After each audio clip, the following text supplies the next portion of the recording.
Азияның ең батыс нүктесінде, Еуропаның шығысында, екі елдің тоғысқан, жеті өңірдің қиылысқан жерінде, шексіз далада және жайылымдарда, өндірістік алыптардың және жас кәсіпорындардың арасында сіз өзіңізге деген жаңалықты ашасыз.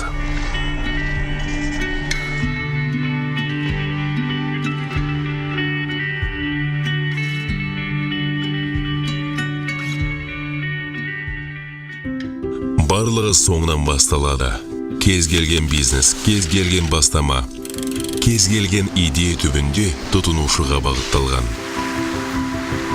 Қазақстанның теңіз шекарасын біздің катерлерде күзететіндерге, өзінің автокөлігіне біздің отынды, сапалы және қолжетімді отынды құятындарға, өз құрылысында біздің кірпіш, бетон мен қиыршық тастарды пайдаланып, біздің шыны пакеттерді қоятын, біздің жиһаздармен безендіретіндерге, заманауи жоғары технологиялық жабдықтарда өндірілетін біздің электр қуатының арқасында жұмыс жасайтындарға және жасампаздықпен айналысатындарға, экологиялық таза, қосындыларсыз, әрқашан балғын және шын көңілден жасалған біздің өнімдерді таңдайтындарға, біздің арнайы техникалардың рөлінде отыратындарға, әрбір мұнай баррелінің есебін жүргізетіндерге, энергияны үнемдеп, біздің жетістіктерімізді көбейтетіндерге.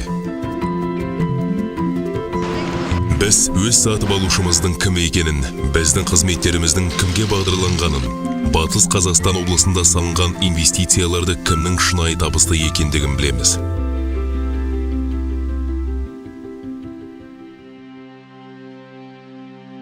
Картаға көз салайықшы. Бұл аумақта 600 мыңнан астам адам өмір сүреді екен. Аз ғой деп те айтарсыз. Мүмкін, бірақ ол 16 миллиондық нарықпен байланысты. Сауда қатынастары жолға қойылған. Логистикалық сызбалар пысықталған, шарттар жасалған және бұл да соңы емес. Күн сайын облыс басшылығы тиімді ынтымақтастықтар үшін жаңа инновациялық шешімдер ұсынады. Бұл да аздық ете ме?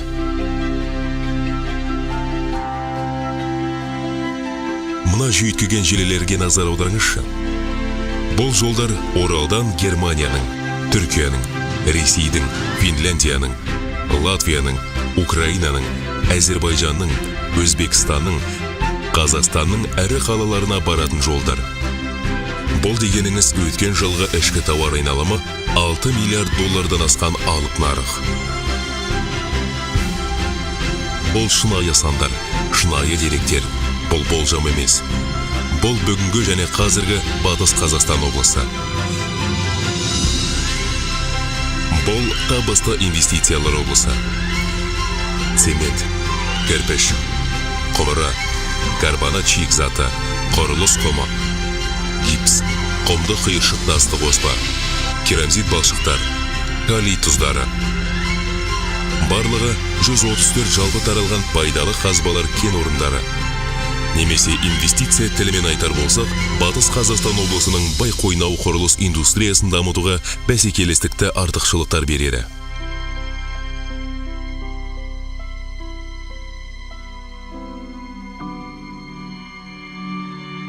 Өңір аумағында 20 жылдан астам уақыттан бері әрі салалық кәсіпорындар өзінің сапалы өнімдерін ұсынып, кәсіби қызметтерін көрсетіп отыр. Дегенмен, тек қана құрылыс саласында емес, жаңа инвестициялық жобаларға да бірегей жағдайлар жасалған. Біріншіден, салықтық жеңілдіктер. Сол арман болған 0%. Корпоративті кіріс салығына, жер салығына, мүлік салығына. Екіншіден, жабдықтар, құрастырушылар, шикізаттар мен материалдарды әкелу кезіндегі кедендік баж алымын төлеуден босатылуы. Үшіншіден, жайлы және өнімді бизнес климат. Бұл заңнама тұрақтылығының кепілі, бір терезе қағидаты бойынша мемлекеттік қолдау. Мүдделі тұлғалар тарапынан кепілдендірілген тапсырысты қамтамасыз ету. инвестициялық субсидиялар мен заттай гранттар. Және 4-шіден, электр, су және газбен жабдықтауда, канализацияда төмен тарифтер мен қоршаған ортаға эмиссиялар.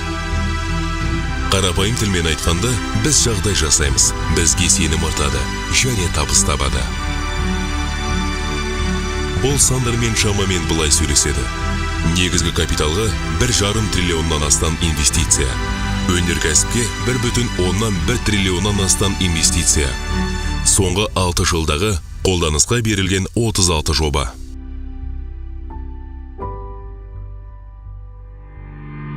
Кеме жасау. Келісесіз ғой, қарапайым Қазақстан тұрғынына бұл сала үйреншікті емес. Батыс Қазақстан облысының 2 кәсіпорнына бұл негізгі кәсіп түрі болып саналады.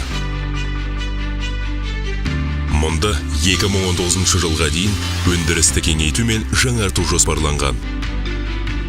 Өңірдің әлеуеті таңғалдырады. 2016 жылы экологиялық сыныптағы К5 мотор отынын өндіру басталады. Ол жоба күшіне енгенде бүтін өңірдің қажеттілігін жабуға мүмкіндік береді. Машина жасау саласында да сенімді позиция мен әрі қарай даму әлеуеті бар. Арнайы техника, металл конструкциясы, металл өңдеу, мұнай мен газды өндіруге, дайындауға және тасымалдауға арналған жоғары технологиялық жабдықтар. Оларда есепке алуға арналған жоғары дәлдікті аспаптар. Біздің өлкеміздің жерінің мұнай-газ конденсаты, кен орындары мен байлығы, мұнай-газ машина жасау мен сервистік қызметтердің дамуының зор әлеуетті кепіліне айналды. Біздің жеріміз 10,5 миллион гектар. Тек мұнай, газ өндіруге, немесе оларды өңдеуге ғана емес, сондай-ақ агроөнеркәсіптік кешенді дамытуға арналған. Мал шаруашылығы, егін шаруашылығы, балық шаруашылығы, ауыл шаруашылығы шикізаттарын өңдеу. Біздің өнімдер танымал, оны біздің елімізде жақсы көреді, Ресейде бағалайды. Сауда сөрелерінен талап алып кетеді және ассортименттерінің кеңейтілуін қолдайды. Бүгінгі күні ауыл шаруашылығы өңдеуінің үлесі өнеркәсіптік өндіріс мөлшерінің жалпы құрылымында 10% зорға құрағанымен, қолжетімді егістіктер мен жайылымдардың алаңы бұл саланың әрі қарай дамуының әлеуеті мен пайдалылығын айқындайды. 8 миллиард доллар. Батыс Қазақстан облысының өткен жылғы жалпы өңірлік өнімнің көрсеткіші.